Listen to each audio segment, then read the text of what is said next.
Thomas, have you lost your mind?" Beatrice Davenport's voice, usually a melodic murmur, rose in indignant alarm.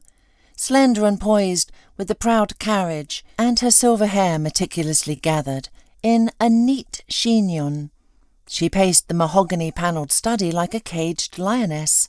"Not to my knowledge, Mum," Thomas replied calmly, though he'd been trying for the past half-hour to concentrate on the blueprints spread across his desk. "And honestly, as my mother, you should probably know better than I do." "Are you joking? Is this amusing to you? Tell me, just tell me how you could." His mother fumed, her voice tight with disbelief.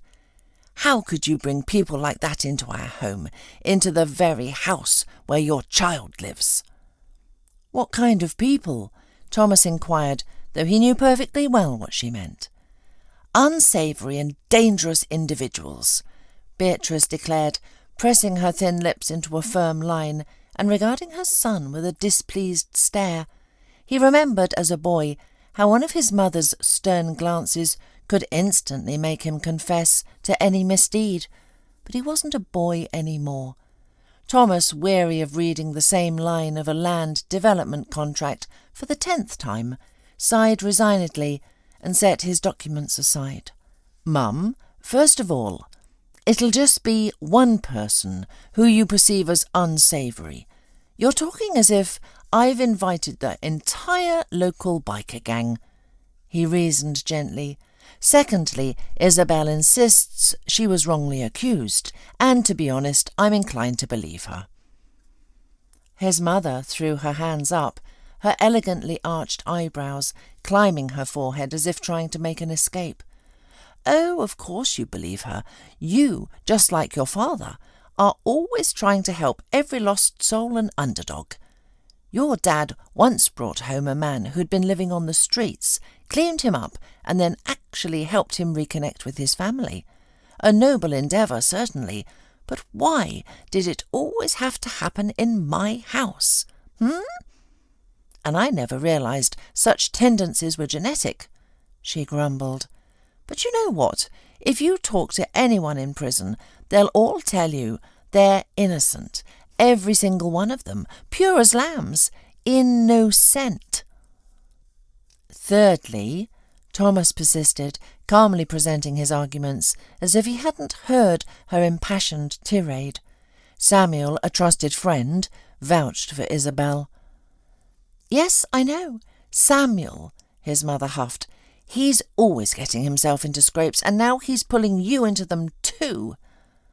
"Actually, Samuel saved my life once," Thomas reminded her, referring to the time his friend had pulled him from a treacherous rip current.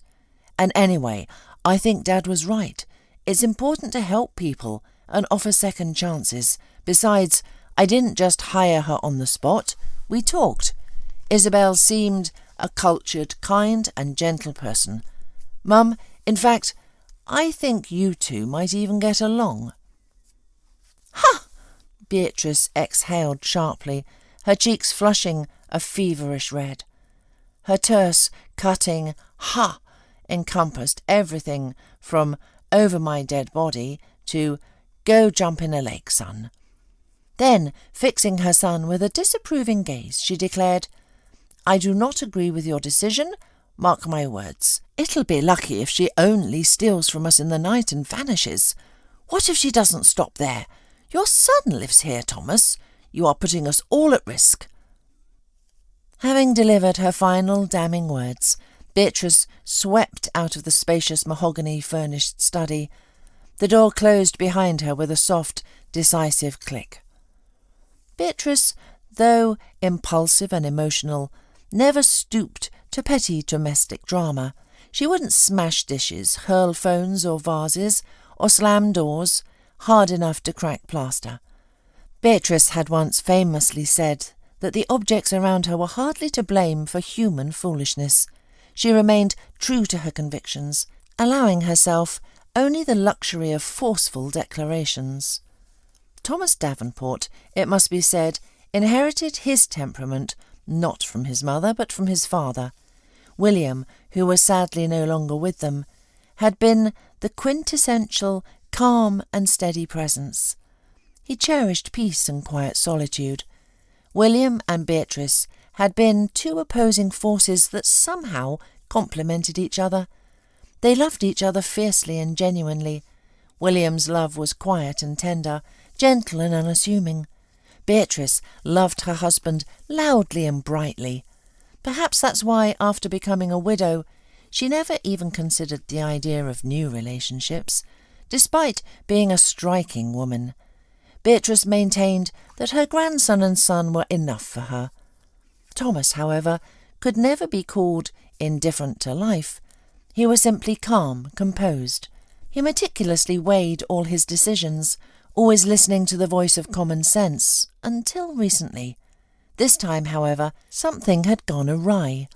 Common sense, weary from working overtime, had seemingly waved goodbye and departed on an indefinite vacation. Thomas, succumbing solely to emotions and intuition, had hired a woman with a past. As soon as his mother left, Thomas first looked at the closed door, then turned his thoughtful gaze to the window.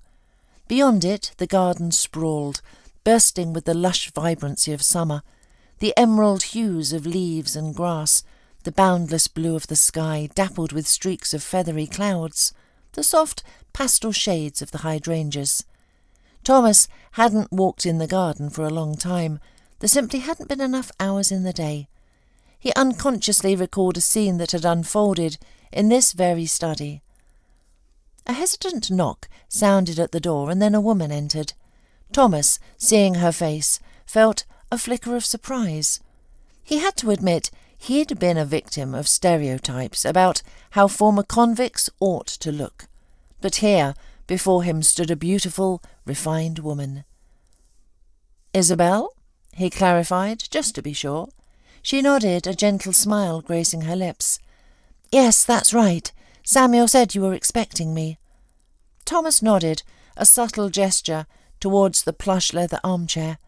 Isabel took a delicate seat, her posture prim and reserved, hands resting clasped on her knees, more like a nervous graduate student than a person who'd seen the inside of a correctional facility. Thomas recalled Samuel's initial call, his friend recounting the story of his former classmate, this young woman. "Listen, Thomas, Isabel Hayes is genuinely one of the best people I've ever known." Samuel had begun, his voice earnest. "Seriously, she's got a heart of gold. Back in school she was always at the top of her class. Valedictorian even, and everyone loved her. She was so kind, always helping out. I was a bit of a handful back then, you know. My dad was struggling with his issues, and I went off the rails a bit in high school. The teachers just wrote me off, said I'd flunk out. But Isabel, she took me under her wing, tutored me herself. I honestly think I only finished school because of her." Samuel's tone had softened. "I ran into her by chance, recognised her immediately. Turns out she's been in a really tough spot. Just got out, living in some run-down dorm with, well, undesirable society. She's desperate for any kind of work. That's when I thought of you needing help with your office, and wondered if you'd consider her. I'd hire her myself, but it's just my auto repair shop, all guys, and I've got Maria managing the front. Wouldn't feel right to let her go." Thomas had harboured his doubts. His mother and son Jasper were his entire world, and their home was his sanctuary. Still, he couldn't outright refuse a friend he owed so much to. He decided to meet Isabel, planning to politely decline after assessing the situation. Yet their conversation had veered in an entirely unexpected direction. From the moment Isabel entered his study, Thomas found himself captivated, unable to look away from her serene, intelligent face. He had braced himself for her harsher appearance, perhaps close-cropped hair, a gap-toothed smile, a wary, shadowed gaze, or visible scars and tattoos. Instead, a woman of understated elegance sat before him. She held herself with an inherent dignity, her chin gently lifted, Her eyes were large, a profound shade of slate blue, a colour so clear and deep it reminded him of the untouched depths of an alpine lake. They were framed by a luxuriant sweep of dark, gracefully arched lashes. When Isabel spoke or paused in thought, her lashes would fall, casting delicate shadows on her cheeks, which held just a hint of pale rose. Her skin was luminous, almost ethereal, a striking alabaster that was further highlighted by the dark cascade of her almost black hair. Her teeth were perfectly aligned, gleaming white. Isabel Hayes was refreshingly candid. Her composure was remarkable. Only a fleeting clench of her fingers betrayed her inner turmoil as she spoke of her past misfortunes. "I was granted an early release recently," she stated, her voice even. "You are, of course, free to believe or doubt my sincerity, but I served time for a crime that was not my own. I put my faith in someone I considered family, and it cost me dearly. If it's possible, I would prefer not to go into names or specific details of that person." Thomas nodded, then asked, almost impulsively, "Was it very hard inside?" He knew the question might be tactless, but he couldn't reconcile the image of this delicate, almost ethereal woman, who resembled a sheltered conservatory student, with the harsh realities of prison life, a world of theft, violence, and worse. Isabel, however, seemed unfazed. "I wouldn't say it was horrible. It was different, more difficult, unfamiliar. Life there had fewer colours," Isabel mused, her gaze distant for a moment. "But a person, if they truly want to, can always retain their humanity, no matter the circumstances, and I wanted that desperately. I believe I was far more fortunate than many others. My background is in culinary arts, a trained chef. They placed me in the kitchen after learning I'd been a head chef on the outside. Being able to do what I loved gave me strength. I approached the work with real enthusiasm. Once the other staff and the head cook grew used to me and began to trust me, they started listening to my ideas, giving me more creative freedom. I cooked with my heart. I earned their respect, even, perhaps, their affection." Isabel paused, as if savouring a memory, then nodded softly to herself. "You know, I even managed to bake cakes, very simple ones, just basic buttercream and sponge. But the women there would light up like children when they received a cake for their birthday. You really should have seen it. One woman, a grim, quiet soul, she actually wept. Said she'd never even had a cake as a child, that her parents had too many problems to care, and as an adult she never indulged herself." Her voice faltered, and she added thoughtfully, "Ultimately, everywhere, whether in there or out here, we are all just people. People who crave something sweet, and who long for love." A contemplative silence settled between them. "Have you considered applying to any restaurants or catering companies?" Isabel's head lowered slightly. "As you can imagine, very few establishments are eager to hire someone with my record, so currently I'm open to any work. I'm skilled at cleaning, even enjoy it, so you can rest assured of my dedication." Thomas spoke with Isabel for another hour, completely losing track of time. He offered her the position on the spot and suggested she start on Monday, even proposing she stay in one of the mansion's empty guest rooms to spare her the hostel fees and the lengthy commute. Frankly, Thomas wasn't entirely sure how he'd gotten swept into this bold decision. Isabel had simply captivated him, and he felt a profound sense of compassion for her plight. Yet his mother's fears weren't entirely unfounded. Who knew what lessons life behind bars truly taught? Perhaps she appeared angelic, but secretly harboured a darker, more cynical philosophy.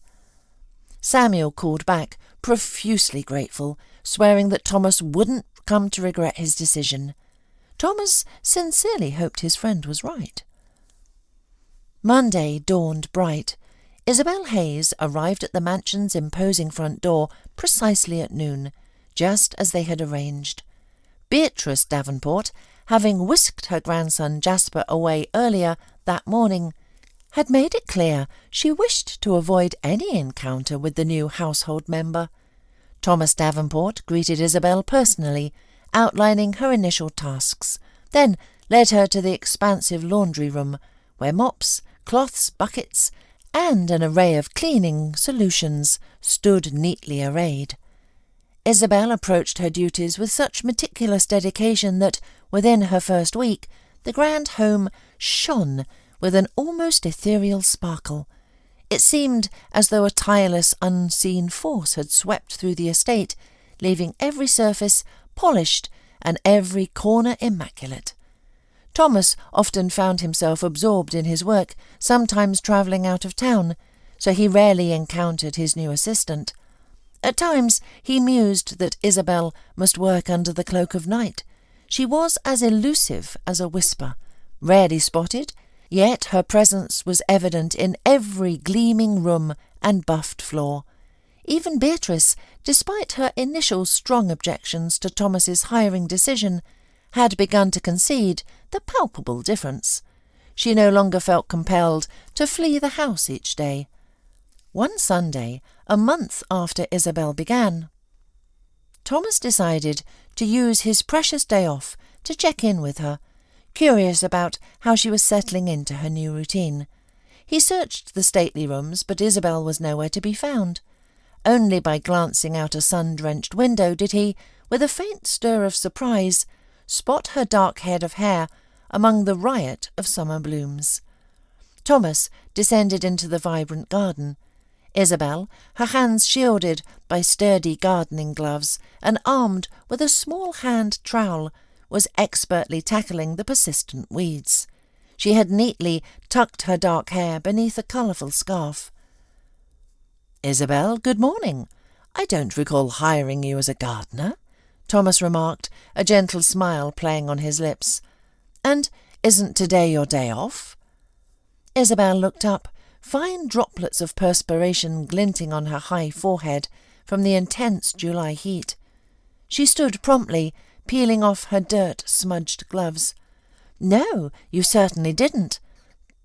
But I took the liberty of attending to your flowers. I noticed they were overdue for a trim, and they truly thrive in loosened soil. And the weeds, well, they were quite abundant." She cast a discerning eye over the flower bed, now looking remarkably vibrant. "It's no chore for me. In fact, it's quite a pleasure, a pastime. And, to be honest, I don't have many other engagements." "So you enjoy getting your hands dirty?" Thomas's smile softened further. He too admired the hydrangeas. The bed had undergone a significant transformation. Clearly, Isabel had spent more than one quiet afternoon here. His late wife, Ilara, had always nurtured these flowers. After her passing, Thomas sometimes hired a seasonal landscaper, but this year it had simply slipped his mind. Isabel nodded, wiping her brow with the back of her hand. "Yes, my grandmother taught me everything. I lived with my grandparents in the village from a very young age. They had a sizable homestead, and my incredibly illustrious grandmother never allowed a single patch of ground to lie fallow. Every inch was cultivated. So I was naturally involved from childhood, caring for the flowers and vegetable patches." A tender, nostalgic smile touched Isabel's lips, carrying a hint of melancholy. "You know, my passion for cooking and keeping a tidy home also came from my grandmother.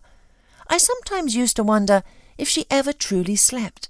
It seemed from dawn until long after dusk she was constantly in motion, kneading dough for pies, feeding the chickens, weeding the rows, gathering the harvest, and canning everything so we'd have provisions through the winter. Watching her, I couldn't help but feel swept up in her boundless energy." "And your parents?" Thomas found himself asking, realising a moment too late that the question might be intrusive. My mother and father both worked extremely hard in the city. At first I lived with them, just travelling to the village on weekends by bus. But then I moved there permanently. I transferred to the school closer to Blackwood Creek, and that's where I met Julian, Isabel recounted, her eyes seeming to cloud over with the sombre weight of past sorrow. That very month, it was decided I would relocate permanently to Blackwood Creek. My parents died. Their next-door neighbour's house, a gas leak, caused an explosion. Those neighbours, you see, they had a problem with drinking and they'd been repeatedly warned about the faulty gas line, but they just disregarded it. They simply opened the windows to air out the gas smell. And then the explosion. You know, those neighbours, the ones with the drinking problem, they weren't even hurt. But my parents, they were gone. As for me, my grandmother used to say, God must have been watching over me. She was a very devout woman. I, however, didn't quite feel that way at the time. I honestly couldn't comprehend how he could take my parents. Thomas, completely unprepared for such a stark personal revelation, felt his chest tighten. "I'm so sorry," he managed, the inadequate words feeling hollow in the face of her loss. He truly didn't know what else to say. Isabel nodded, her fingers deftly tucking a stray curl back under her scarf. Thomas's gaze drifted from her face to the tranquil garden. Tucked among the mature trees, a secluded gazebo beckoned, more accurately, a charming rotunda, gracefully entwined with creeping ivy. Inside, a comfortable set of wicker furniture, a table and 4 chairs waited, just enough. "Isabel, would you care to join us for dinner tonight?" Thomas heard himself propose before he could overthink the invitation. "I'd like to properly introduce you to my mother and Jasper. After all, we're sharing a home." Isabel's cheeks flushed a delicate pink, and she lowered her head, looking at her hands for a fleeting moment before offering a hesitant nod. "If I wouldn't be imposing, I would be delighted to join your company for dinner, and if it would be appropriate." Thomas smiled, a genuine warmth spreading through him. "It's perfectly appropriate. Then at 7. He set the time and made a swift departure, his cheeks burning. He couldn't quite name the swirling emotions within him. Pity, certainly. Yes, he was simply moved by compassion for a woman on whose slender shoulders so many hardships had fallen. Thomas himself had weathered his share of grief. 5 years ago, his beloved wife Elara had passed away. Elara had been a talented young astrophysicist, renowned for her groundbreaking research into distant galaxies. Thomas, meanwhile, was the owner of the Kronos Collection, a prestigious boutique dealing in rare and antique pieces of art, a business he had inherited from his father, who had inherited it from his grandfather. Thomas genuinely loved his profession. He sourced unique clocks, intricate furniture, paint masterpieces, and historical instruments from private collections and auctions worldwide. He collaborated with master restorers and consulted for museums, constantly searching for hidden horological treasures. And one day, amidst that search, he had found the most valuable treasure, his Elara. Elara had been battling a serious illness. She never concealed it, and how could she hide what was so evident? Elara had always appeared as delicate and vibrant as a butterfly. The doctors had immediately cautioned her against pregnancy. They didn't explicitly forbid it, but their warnings were clear. Elara hadn't listened. She yearned for a child. Thomas had tried to reason with her, to dissuade her. He had suggested adoption, a boy or girl from an orphanage, even 2 or 4. He told her to create a nursery at home and nurture as many children as she wished, but not to risk her own precious life. However, Elara was unyielding. She was determined to carry her baby beneath her own heart. The pregnancy had been arduous, yet Elara, despite her weakening condition and the immense challenges, always managed a gentle, radiant smile.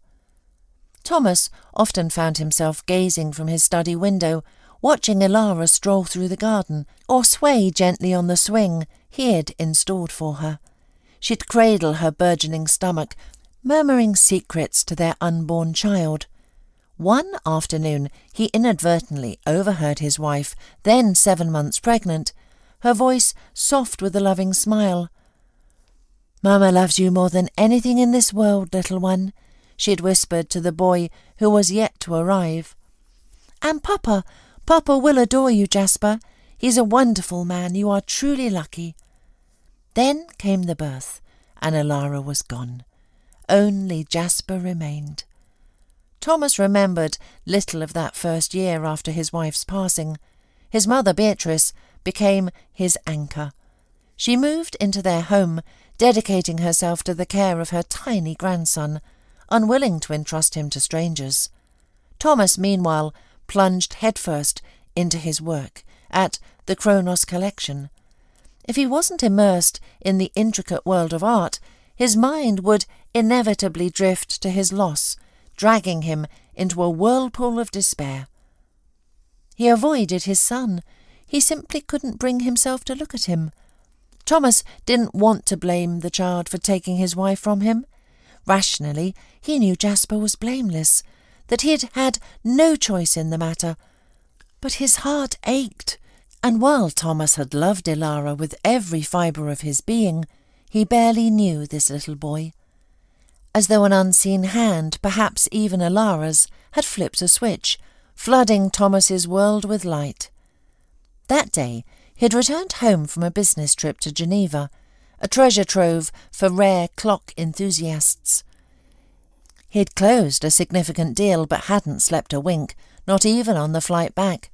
He found his mother, Beatrice, dozing in a rocking chair, a book fallen open on her lap, her spectacles perched precariously on the tip of her nose. Beside the unlit hearth, on the plush Persian rug, sat a tiny figure. Jasper was meticulously stacking large colourful blocks, building towers that toppled, only to be rebuilt with joyous giggles. He didn't fret when they crashed, quite the opposite. The child would laugh, a pure, unburdened sound, and start again. As if sensing an unfamiliar gaze, Jasper looked up. His eyes met Thomas's, and then he smiled. And Thomas was struck by just how much Jasper resembled both his parents. The high forehead and the intelligent gleam in his green eyes were from his father, and his nose and that radiant smile were undeniably Elara's. Later that day, Beatrice awoke with a jolt, horrified to find her grandson missing from her side. Panicked, she searched the house, then paused in astonishment upon entering the kitchen. Thomas was there, spoon-feeding Jasper some cottage cheese he'd found in the fridge. From that day forward, a profound calm settled over their home. Thomas began to spend more and more time with his son. Jasper brought joy to both his father and grandmother, growing into an obedient and remarkably bright child. His mischievous antics stemmed not from malice, but from an insatiable curiosity. The boy was exploring the world, seeking answers to his burgeoning questions through hands-on experimentation. For instance, what would happen if he tried to make a fort out of all the living room cushions?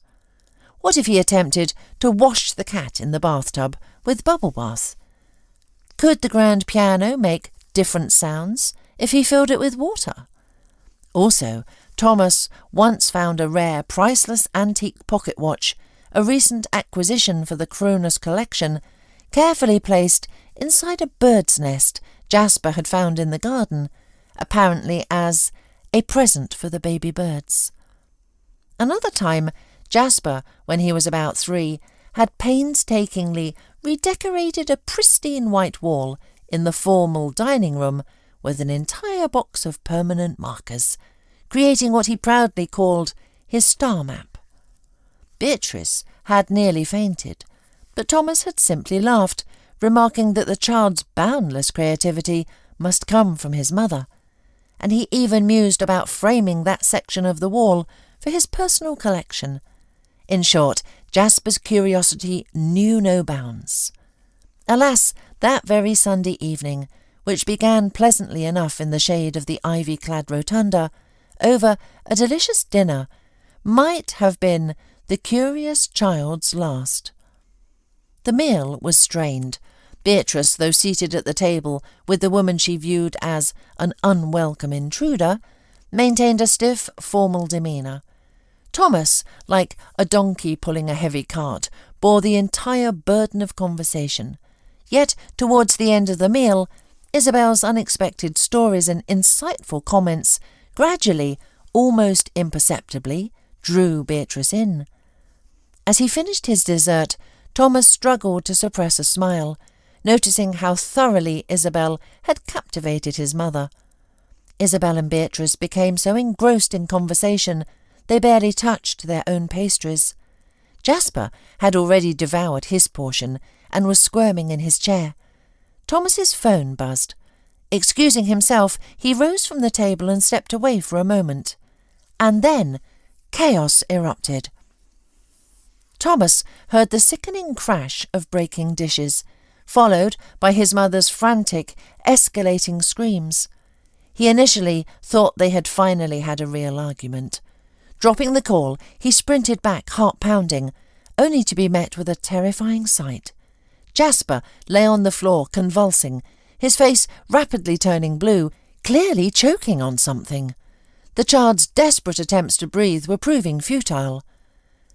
"My God! My precious Jasper! My sweet boy!" Beatrice wailed, tears streaming down her face. "What's happened? What is it?" Beatrice was trembling uncontrollably, as if gripped by a fever. It was evident that fear had completely paralysed her. Thomas began frantically dialing for emergency services. But before the operator could even utter a hello, Isabel sprang into action, her movements decisive and swift. She scooped up the limp child, tilting him down with face away from her. Then she delivered several sharp blows to his upper back. 5 back blows, 5 abdominal thrusts, 5 back blows, 5 abdominal thrusts, she murmured to herself like a steady mantra, and then a miracle. A piece of something, food perhaps, dislodged from the boy's throat. He choked, then coughed hoarsely, desperately sucking in ragged gasps of air. Sobbing and gasping tore from the child's chest, and then a full, tearful wail erupted. Jasper collapsed into the arms of the person closest to him, his rescuer, Isabel. She held him, her own hands trembling, sitting down on the floor with him, rocking him gently as if he were an infant. "Shh, shh, it's all right now, you're safe," she whispered into his ear, even pressing her lips softly to his head. "What? What just happened?"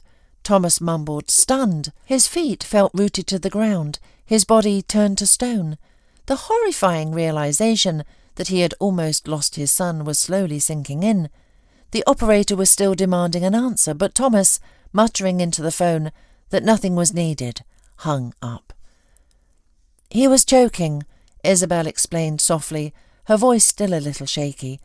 I took a first aid course in prison, where they taught us the Heimlich manoeuvre. It just came back to me."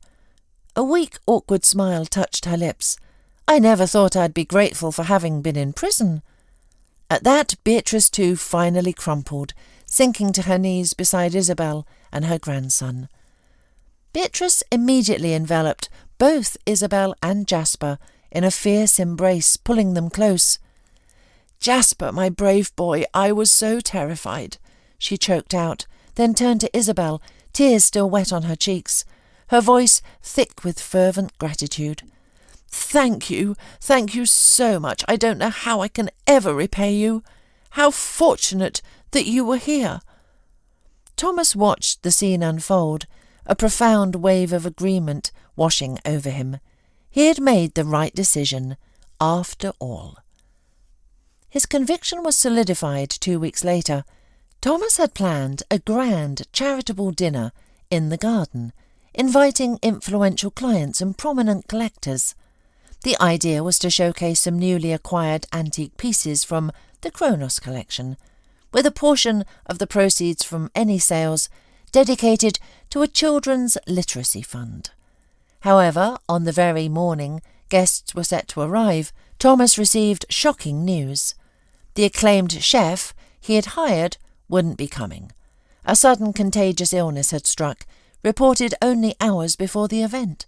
His entire culinary team, potentially carriers of the infection, were also staying away. "Then find me another chef. I've invited distinguished guests for a gourmet dinner, not a casual tea party." "The menu is meticulously planned, the ingredients delivered. Surely you have a colleague who can step in?" Thomas roared into the phone, his voice tight with frustration. His agitated conversation was inadvertently overheard by Isabel. Her eyes, usually so serene, now sparkled with a fervent intensity, her fingers twitching as she yearned for whisks and pans. "Give me a chance," she pleaded, stepping forward, her voice ringing with conviction. "I won't let you down.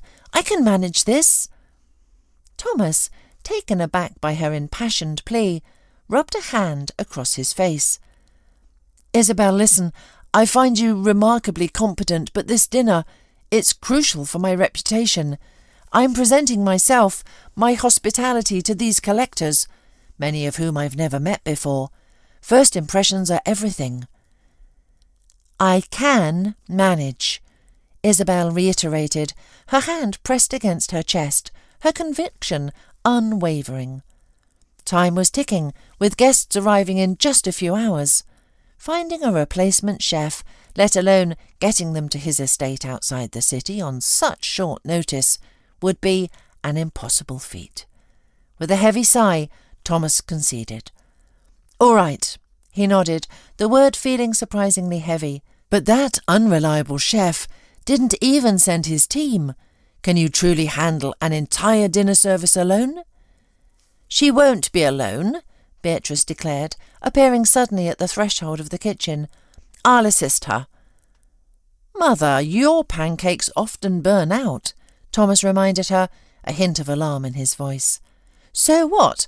I'll simply chop whatever she asks me to. I can certainly manage that." Beatrice sniffed, a rare, almost mischievous smirk on her face. "And I want to help Isabel too," declared Jasper, appearing from the hallway. Ever since his rescue, the boy had become Isabel's shadow, trailing her everywhere.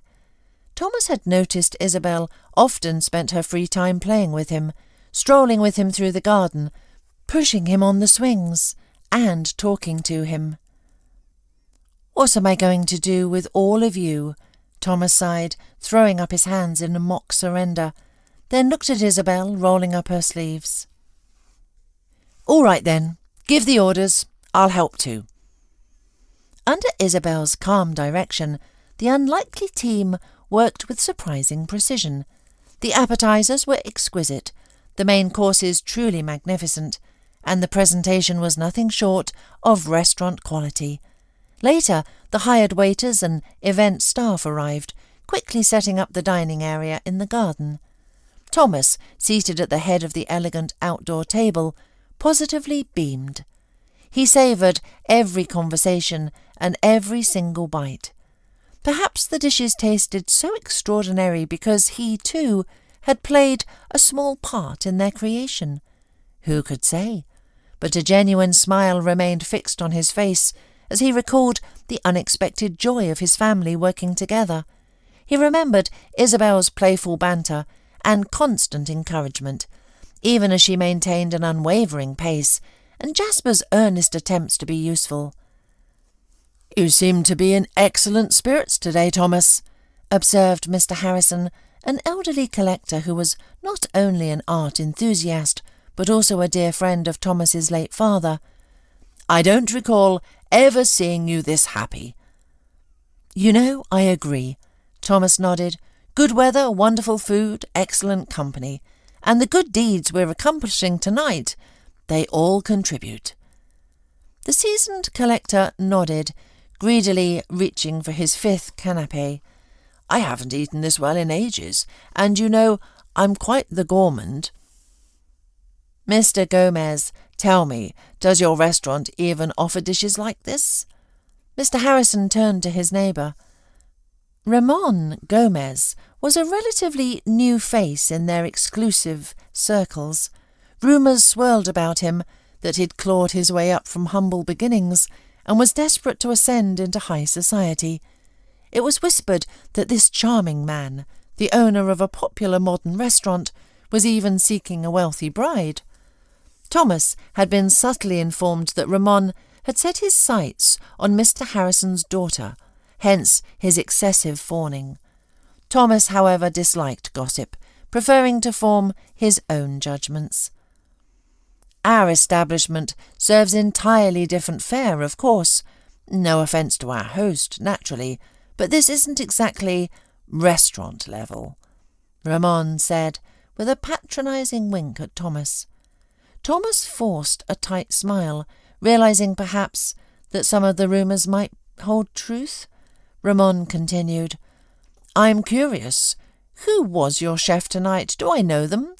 Just professional interest, you understand?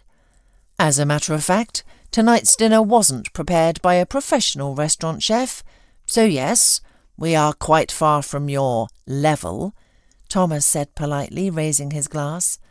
"The meal was handled by my family. We invited you as guests in our home, so we cooked for you ourselves, as we wanted a restaurant-level experience. We would have simply invited you to a restaurant." Ramon pressed his lips into a thin line, but the other guests, sensing the subtle jab, launched into even more effusive praise for Thomas and the meal. They peppered him with questions, so many that Thomas decided to summon the true culinary mastermind. But as a somewhat flustered Isabel stepped into the garden, she suddenly paled and quickly ducked behind the nearest large oak tree. Thomas, spotting her first, walked over to the woman hiding behind the tree. "Isabel, what's wrong?" he asked, his brow furrowed with concern. Isabel's eyes shimmered, glistening with unshed tears. Ramon is there." "Ah, that one," Thomas mused, a dismissive half-smile. "Yes, the restaurant owner. Do you know him?" Isabel lifted her head sharply, her voice a low hiss, each word carefully enunciated through gritted teeth. "I know him. He's the reason I was in prison." "But how?" Thomas stammered, utterly blindsided. "It's simple, really. He was my fiancé back then," Isabel explained, her voice gaining a steely edge. "And he was also the manager of the restaurant where I worked. While the owner was on an extended leave, Ramon cooked up a scheme to embezzle a huge sum of money. He asked me to be a part of it, and I absolutely refused. I even thought I'd talked him out of the whole idea. But then he found himself a new accomplice and lover, our accountant. They manipulated the receipts, faked supply orders, twisted everything beyond recognition. Eventually it all came crashing down, only all the fraudulent invoices, all the supply requests, they bore my signature. Ramon vanished with the money, fled abroad, and I was sent to prison. Now he's back, and look at him, opening his own fancy restaurant." Thomas listened, his grip tightening into fists. He believed Isabel, every word. A furious heat surged within him. "Isabel, you know what they say about revenge, don't you? It's a dish best served cold, and sometimes it can be deliciously sweet. So tell me, when do you plan to serve dessert?" He offered her a mischievous, conspiratorial smile. Isabel, still somewhat dazed, returned a hesitant, shy smile, not quite grasping the depths of his impending plan. The dessert was a triumph. It delighted every guest, that is, except for Ramon Gomez. At one point the man's face cycled through shades of pale, then crimson, contorting into a grimace. He clearly could not sit still. He clutched Thomas's arm, his voice strained. Where is your restroom?" He was pointed in the right direction, and Ramon practically bolted toward the porcelain sanctuary. He remained sequestered in the thinking room for an uncomfortably long time, so long that the other guests were already beginning to say their goodbyes. However, Ramon had no desire to show his face to anyone. Imagine, after all this effort to worm his way into this elite society, to literally, quite publicly, foul himself. When he finally emerged, looking utterly spent, Thomas and Isabel were waiting. Ramon, overcoming his initial shock at seeing Isabel, quickly grasped the situation. You poisoned me, you snake!" he shrieked, his voice raw. "I'll report you. They'll lock you up." "If I had wanted to silence you, you wouldn't be talking right now," Isabel hissed back, her eyes flashing. "And don't threaten me with prison. I've already been there, thanks to you." Ramon licked his parched lips. The grim reality of his predicament began to sink in. He had no idea what kind of relationship existed between Isabel and Thomas, but he suddenly feared for his skin and his carefully constructed reputation. Thomas was highly respected. That's why Ramon had been so desperate to get an invitation to his home, even having to butter up certain people just to be asked. "Listen," he began nervously, wringing his hands. "Can't we just resolve this peacefully, without any fuss?" "And how precisely do you propose that?" Thomas asked, crossing his arms over his chest, his voice dangerously calm. "Well, what do you want, Isabel? An apology? That I'm truly sorry, all right?" Ramon blubbered, desperation creeping into his tone. "Or money for emotional distress? You're asking the wrong person for that. My restaurant's barely afloat. I'm on the verge of bankruptcy. My only hope is investment from these pompous fat cats, or a marriage to Mrs. Harrison. Blast her." Ramon instantly regretted his confession. It had just slipped out, pure panic, but the words were out, irrevocable. "I want you to confess to how you framed me," Isabel stated, her voice chillingly clear. "To the police? I can't!" Ramon shrieked, his eyes wide with terror. "I can't go to prison. They'll do things to me in there, and besides, I'm good-looking, you know?" Isabel's nose wrinkled in distaste. "Just confess to me, personally, right now." Ramon almost seemed relieved by this unexpected turn. He collapsed to his knees, quickly spilling the entire sordid tale of how he'd framed his former fiancée, and then he noticed something behind Thomas and Isabel. Someone was there. People were emerging from the drawing room, witnesses to Ramon's humiliating confession and monologue. Among them were all the influential figures he'd so desperately wanted to impress. Ramon realized with a sickening lurch that this was the end. "I believe you recall inviting me for a weekend stay," Mr. Harrison stated, his voice laced with utter contempt. "Forget it. Forget ever setting foot in my home again. And as for my daughter, you are a disgusting man, unworthy of her hand. You can also forget about any investment from me in your restaurant," grumbled Ramon's prospective business partner, Mr. White. "I may be a fat cat, but I'm no fool. I have no desire to sully my reputation with an association with you." Ramon, utterly disgraced, was forced to slink away. Looking ahead in time, his restaurant eventually went bankrupt. The man found himself so deep in debt that prison became a very real threat. His reputation was irrevocably shattered. Isabel, however, vindicated and light as air, was truly happy. Thomas offered to pursue legal action, to take the case to court, but she waved him off. "I don't want to get tangled in all of that again. I'm content that you know of my innocence. For now, that's enough." She offered him a genuine, heartfelt smile. Isabel stopped working as a cleaner and began working exclusively as Thomas's personal chef. A year later, unable to deny their burgeoning feelings, they began a relationship and eventually married. Isabel became the wonderful mother Jasper had always needed, and later she gave birth to a daughter, Leela. Beatrice was overjoyed. She genuinely loved her daughter-in-law and often doted on her grandchildren. Especially frequently after Thomas gifted his wife a small, cosy cafe of her own, the charming eatery quickly gained popularity, renowned for its food prepared with love. But most of all, Isabel loved to cook at home, in the kitchen that had truly become her own, with helpers like her son and daughter, and then to sit at the wicker table nestled within the rotunda, surrounded by her family. That was where true happiness lay.